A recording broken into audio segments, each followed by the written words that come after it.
So we spoke about the highlight of your career, and like every time I do this, it always it meanders deviates. through. And, Yeah. But and you mentioned, you left the forces because of medical release, Yeah. because of post-traumatic stress disorder. All in all, and this is, I put this question on because this is a question I get from a lot of people. Sometimes they're brave enough to ask, and sometimes they aren't. Usually the question is, would you do it again? And so I framed it as, how do you feel about your service in the Canadian Armed Forces? I'll put it this way, before I joined the military, I had another career. You're drinking out of my Winnipeg Blue Bombers mug, so there you go. So I played professional football, and everyone says, wow, that must have been, it was amazing. It was amazing. But the 14 years I spent in the military, and maybe I have to stop telling myself this story, I don't think it gets better than that. I served our country, I was commissioned, I led, I followed, I did my best, and I don't think anything that I do from now on as a job, professionally, can top that. Playing in the CFL doesn't top that. And anything else I do, no matter what it is, I don't think will top that. And I honestly believe that. And I don't want to say that coming from a place of, I'll never do anything like that again. It is a bit deflating. But I'm very proud of what we did, because we did it, not what I did, what we did together, and what we accomplished in my time in the military. I mean, it's not just Afghanistan. I went to Norway and had a blast there, rolling around in the snow, and there's lots of other, the funnest times just sitting around after an exercise in the bush around a fire, cooking meat, and just listening to the NCOs tear each other up, right? And then just being part of that is just fun, So. And you talk about that and the fulfillment side of it. Yeah. And just from a transition side of it, if we take PTSD out of the equation, just the transition side, the level of personal and professional satisfaction and fulfillment that came from the things that you did. Yeah. And I can tell you, like, my high point was actually instructing in Meaford with guys like Aaron Coxworth. Yeah. Being a part of that professional development for young soldiers. Yeah. And part of the struggle, and you said you don't want it to be deflated about it, but it's also, looking at transition to civilian life, going, where am I ever going to find that sort of fulfillment and engagement? Nobody escapes that. Yeah. I don't care if you have post-traumatic stress or not. I know people, highly educated, 2 master's degrees, really, really motivated, about life and then the transition, whoa, they have a very difficult time with that. It's not the same, but I'm doing some work right now with the Concussion Legacy Foundation in its relation to military service. And we talked about professional football players transitioning. I mean, it's similar, because you're going from this environment that's just kind of not real, right? Yeah. And then all of a sudden you're in the workplace where you can't jack someone up, or you miss a tackle in professional football, someone's going to jack you up. Come on, man, like that's your play. You got to make that, And it's just a different intensity, like we operate on an anger spectrum, right? So it's always angry or it's furious, right? And then there's all the levels in between. And you can't take that with you. But I also think in the transition, what you take for granted is, in the military, as an officer, I might have given you a task to say, hey, I need this done. Well, that's it. It gets done, or there's feedback and we talk about it, and no, we want it done this way, and you go do it, but it's going to get done. And I think that's one of the things that can be frustrating. And the infantry has a different way of dealing with things as well. But that's the transition for whether you're general or whether you're private is difficult, and we that's where we need to really understand the need for peer support and getting involved in some type of peer support group, whatever that is. It could be fly fishing. For me, it's Guitar for Vets, and I think that's where that, because people, veterans, only a veteran can understand that, and only a veteran can understand with PTSD, another veteran really with post-traumatic stress. When you're talking about, because I know you talked about management and treatment, and there's two circles of that. Well, they kind of connect a bit too, right? Oh, yeah. And when you have somebody, a good friend of mine, Todd Holmes, I spoke to quite a bit recently, and he used to say, yeah, you didn't sleep well last night. Some people don't. Good luck getting 7 days of sleep. Like, you're not, man, my road rage is, God, okay, yeah, but here's something you need to think about, just, here's some techniques maybe that you need to use, or so there's a lot of peer support out there that's helpful, and I think you should, as a veteran, take advantage of that any way that you can. That's hopefully sage advice, and on the treatment side. I think it's also very easy to chase treatment, right? To try to find all these things that are going to make you feel good, right? And you got to be careful of that on the treatment side. But well, I recently speaking to another individual, a guy I won't put his no name names, on no camera. pack drill here, okay? But, I'd spoken to him, and he's done Can Praxis, and he's done Project Trauma Support, and he's done half a dozen or more of these treatment programs. And he says, yeah, it's great. You go, you do the treatment program, and you gather all these tools, and you feel awesome about it. He said, but you don't realize, you don't always take into consideration you're in the bubble while you do that. Yeah. And then when you leave the bubble, when the bubble breaks, so you leave kind of euphoric. And I've actually heard the same thing about the Invictus Games, camaraderie, and coming, but there's a huge drop after that. Yeah.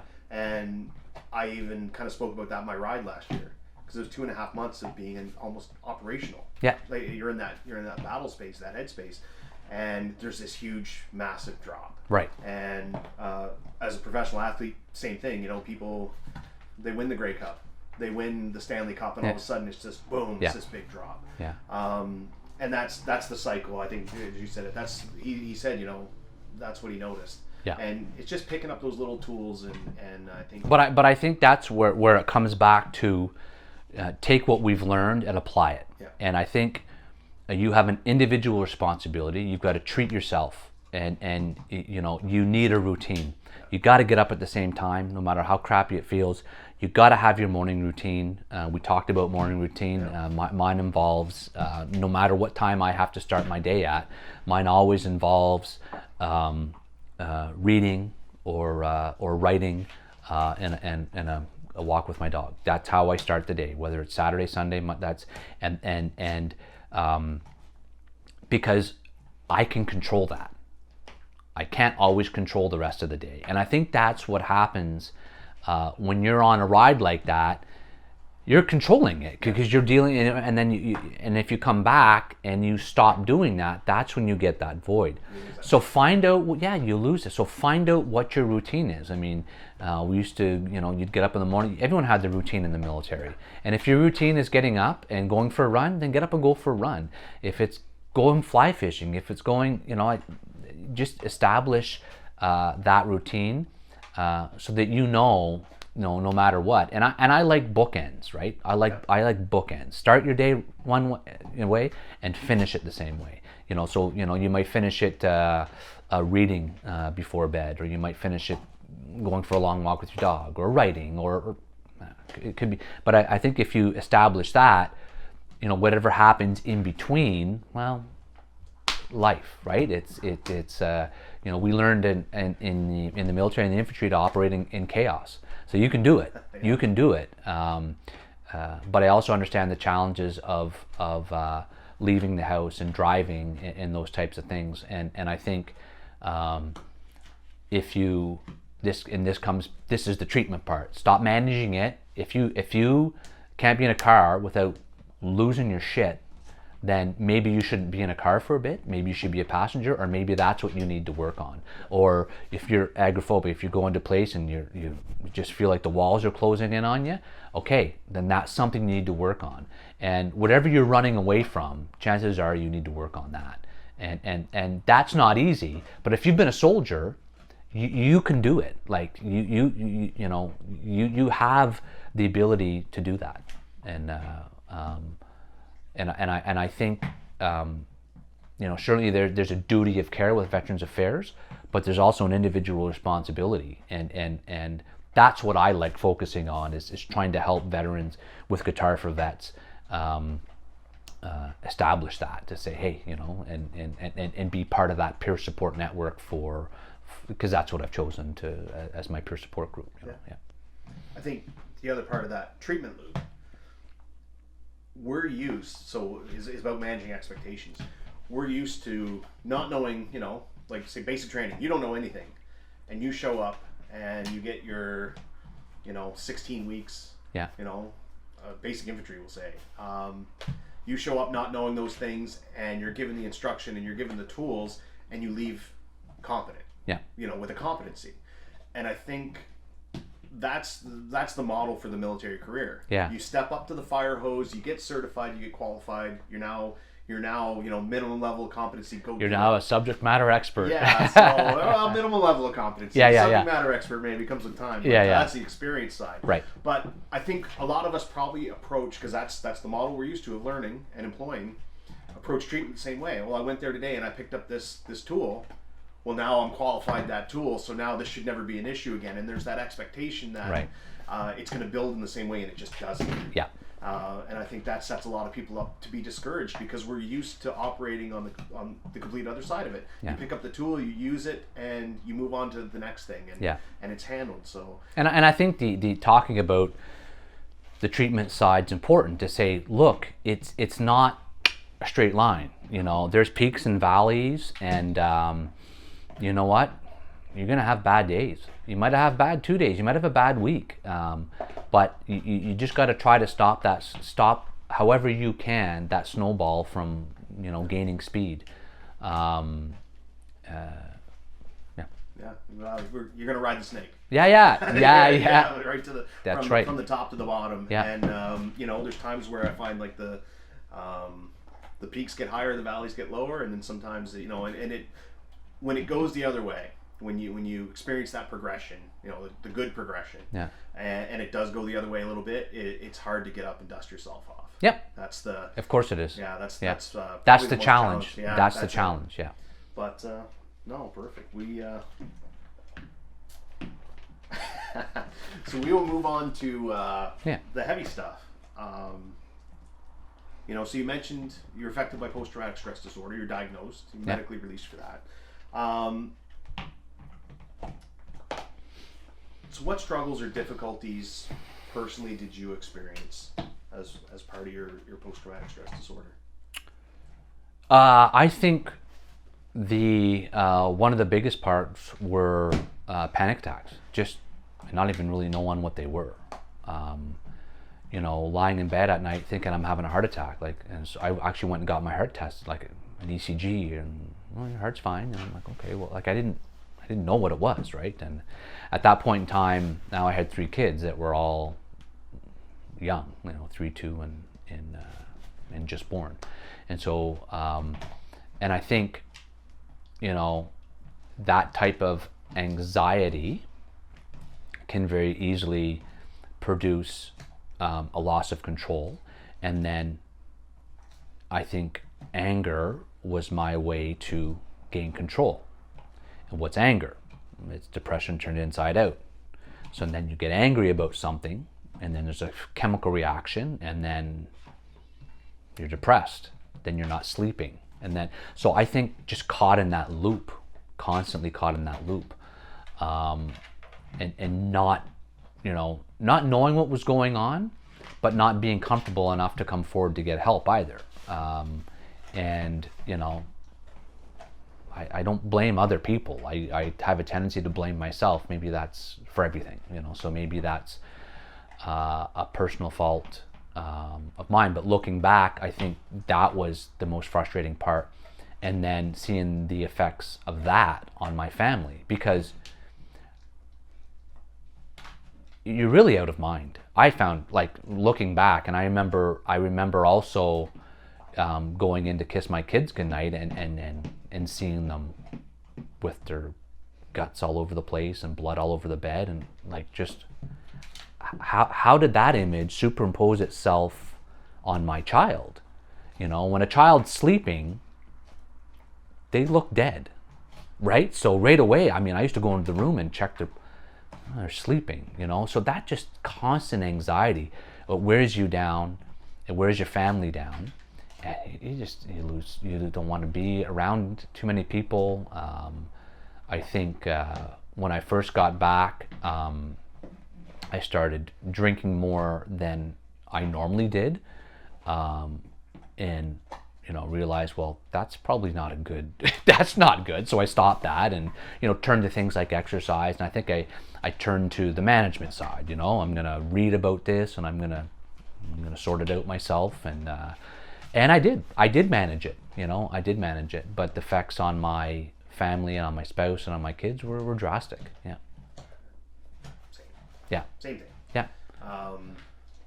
And you hear people become gymaholics.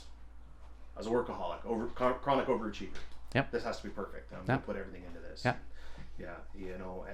And you definitely, so you mentioned about the panic attacks. I kind of had the other side of it. So I was diagnosed very early after it happened. And it wasn't a huge, massive traumatic event. It was more cumulative. And so I aggressively started managing it. But the same thing, I was definitely on that anger spectrum.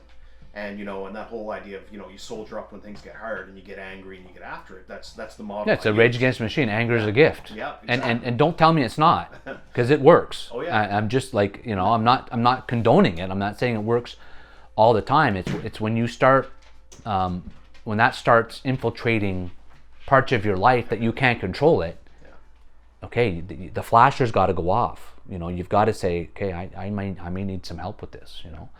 I know for me it changed after I released. Right. And after I had that shift of I don't need to hide this anymore. Yeah. I don't need to worry about losing my career. I don't need to worry about being operationally fit. Once that focus changed, and this is about a year ago, or maybe 18 months, 2 years. Once I turned that corner, I found it wasn't anger, it was anxiety.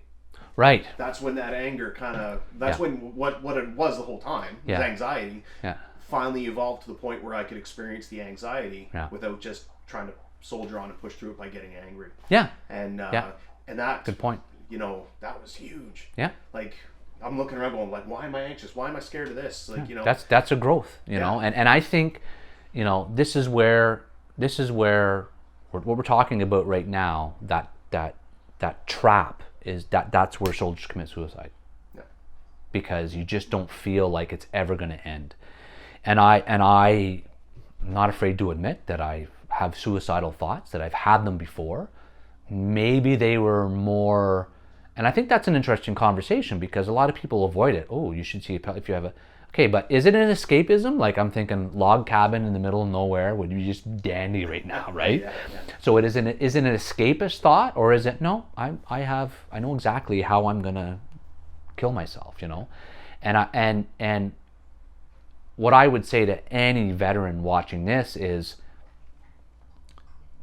what that thought that's normal with what we're dealing with, but keep going, man, keep going, because it does get better. It can get better, and you become smarter in how to deal with it because you've survived to this point, right? Yeah. And as humans, we can adapt and survive, and we can learn to live with these things. And we talked about that before. I'm not sure if I said it on camera, but I think everyone goes through that post-traumatic stress disorder, and then I think eventually it turns into growth, and you learn from those experiences, and you can help others. There's again, the peer support angle I think is very, very important. Yeah. When we talk about suicide, and I've done a couple of videos about suicide and suicidal ideation because I've experienced it. And one of the things I did when I experienced it was the old, like battalion run day. I'm going to run to that signpost, and once I get there, I'm going to pick another landmark and run to it. That's one thing I did to manage it in the moment. But just in talking now, there's that idea once it comes up and we talk about, you know, shoving anxiety down into anger. Suicide, maybe the same thing. We don't acknowledge it, and we don't experience, and we don't try and pick apart why that's coming up as an option. Yeah. We just try and stuff it down and move past it. Right. And I think if we never open up to exploring, okay, why is my brain identifying that as an option? Why is that coming into my mind? And we just try and stuff it down. I think, you know, you said about that's that trap people fall into, and I think that, you know, I don't know because I'm not a psychologist either, but Right. it seems to me that if we never go, okay, suicide, let's look this, not maybe as an option, but let's look at why is it popping up, why is it coming into my mind, and actually exploring it instead of just going like, oh, I can't think about that, I got to push it out of my mind. Right. Well, if you never deal with why it's showing up, it's Be just honest with your psychologist. Yeah, Yeah, it's I have just gonna suicidal keep thoughts. Yeah. Talk about it. But Write about it. Like, you know, deal with it as much as you can. And then if those thoughts are coming up, and that that loop keeps happening, anxiety, depression, anger, and then deconstruct your life. You know, one of the books I talked about recently was on digital minimalism and not getting rid of it, because I think there's some great things that connect us. Had I not seen what you're doing on Facebook, we wouldn't have been connected. There's good things to do with it, but I think it's a complete torture on your brain. You know, things like social media and binge watching Netflix and stuff. That you know, it just sinks those things even deeper, because now this is great. My mind's not on it. My mind's on the movie or whatever. But you're not always, you know, dealing with it head on. And I think that distraction will prevent you from getting into that post-traumatic growth phase. And if one thing you can do is look at your cell phone, and I forget exactly, through settings, you can find out how many times a day you pick up your cell phone, not what you're on, how many times a day. And it's astonishing how many times, and people go, I pick it up because I want to see what time it is. Yeah, but then what happens? Yeah. All of a sudden you're on Facebook, and then you're ordering something from Amazon, and it's like, you know, you've lost that time. So I think, you know, really researching and trying to understand where this stuff is coming from. Oops, there you go. oh, I saw that happening. Okay, come on, No, he's all good. Okay. What we're gonna do, we're just gonna put that in behind you so he's not Yeah. going across the. Yeah. Well, I should have done from the start. Is what we're gonna do. So I mean, like you said, like, you know, being able to, and that, I think that just comes with but it's not going to come from incessantly checking your Instagram and Facebook and thinking that something on there is going to, you know, yeah. One thing I did actually that made a huge difference was take social media off my cell phone, and then my tab on my computer for Facebook is the events calendar. Yeah. So as soon as I pop up, I'm not looking at all these news feeds and getting drawn into it, there's a psychology behind that. I see the events. Is there a thing, or is there a message from somebody that's trying to get? Okay, no. Okay, then I close the page. Yeah. So I mean, there's things that I think as an individual that you can start doing to try to help improve or prevent those triggers from happening throughout the day. Yeah. And it's funny talking about social media. And I can look back at my early deployments, and everybody wasn't connected. Yeah. You fast forward 10 years. Yeah. And everybody's got a phone or a laptop or whatever. And I do remember hearing somebody talk about this just anecdotally, but it made perfect sense. And you mentioned the mess, and things happen, and guys come together. And I remember Bosnia, we'd sit around and play cards. Yeah. Or you'd go, you know, have your 2 beer. Yeah. Such as it was. But you know, people would come together. What I noticed, and I noticed it in society, but in the operational sense, you know, everybody in Afghanistan had a laptop, and at the end of the day, everybody would go to their room, myself included. I was guilty of it. You put a movie on, or you play a game, or you do whatever. So what's happening is you're having these traumatic or stressful or intense experiences, good or bad, and instead of everybody coming together and not even talking about it, but just sharing that camaraderie, everybody's connected but disconnected, and they're not. So you're not getting that face to face, and I'm sure in the 10 years, you know, plus, you know, 11 years since I've been to Afghanistan, you know, I know it's only gotten worse. It's so ingrained in, you know, that connected. Well, I leave my phone here when I take the dog for a walk, and it just baffles me. People are out for a walk and they're staring at their phone the whole time, and I it's and right now I'm actually building awareness into my children about that. Check your cell phone. How many times did you look at it today? Oh, why are you looking at it? Oh, well, okay, look, here's the rule. I don't text. You want me, you call me. And if you call me, you leave a message, going back to that type of, because I will answer the phone if you call. Yeah. I'm not going to answer my text. I'm not going to look at it all day. I'll get to it. So if people, but it's not a messaging device that I need to get to instantly. Yeah. So technology, what we're talking about right now, is you controlling the technology. It doesn't control you. And if technology allows us to meet like this, one of the most successful cafes in Toronto is $5 to get in, no Wi-Fi, and board games. Yeah. And there's a lineup out the door. You go in there, you have a coffee or whatever. There's a bunch of gentlemen that meet there. They play poker, and there's pubs that are going up with no TVs, no Wi-Fi. So I think yes, it's getting worse, but I think it's also being identified as something that, hey, we need to work on this, because kids of the iGen generation are losing empathy. I mean, I saw a mother the other day sitting on a park bench with her kid. It couldn't have been 2-year-old girl, beautiful little girl, and she's staring at a cell phone.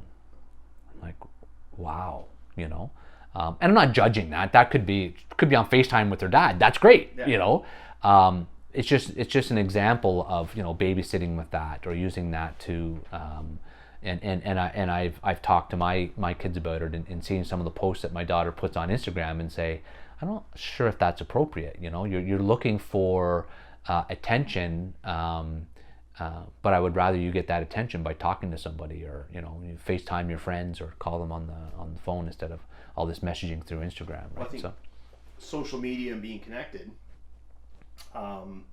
in terms of post-traumatic stress disorder, where there's already that, I know myself, there's the strong desire to talk to people and to socialize, and there's also the strong desire to isolate. Yeah. And that, you got to find that balance. Yeah. But in terms of isolation, social media and being connected all the time is gasoline to the fire.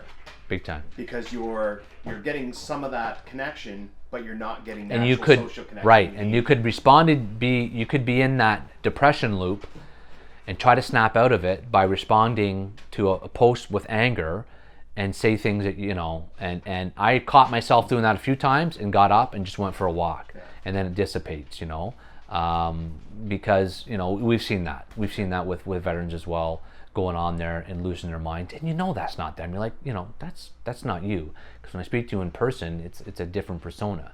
Yeah. So I think as anyone dealing with anxiety, depression, or post-traumatic stress, you got to be cognizant of that. Yeah. And you don't want to jump on there and just say things that you're going to regret.